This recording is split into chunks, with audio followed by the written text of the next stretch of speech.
California Governor Arnold Schwarzenegger has signed legislation AB 394 that bans the expression mom and dad, as well as husband and wife, from California schools.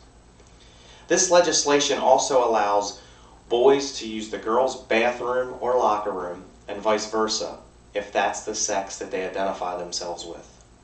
Homecoming kings can either be male or female, and vice versa. This law is absolutely ridiculous, period. As heterosexual Christians, we do not speak. That is why these types of laws are passed. By remaining silent, we slowly have given our rights away to special interest groups who are vocal and passionate about their issues. As they say, the squeaky wheel gets the oil. This is a critical time in world history. We can either remain silent or become proactive. A good offense is always the best defense.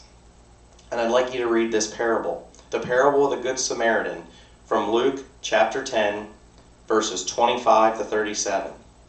An expert of the law stood up to test Jesus. "Teacher, what must I do to have eternal life?"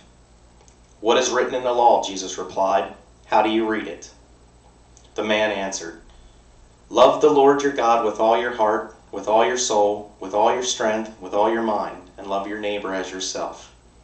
"You have answered correctly," Jesus replied. "Do this and you will live."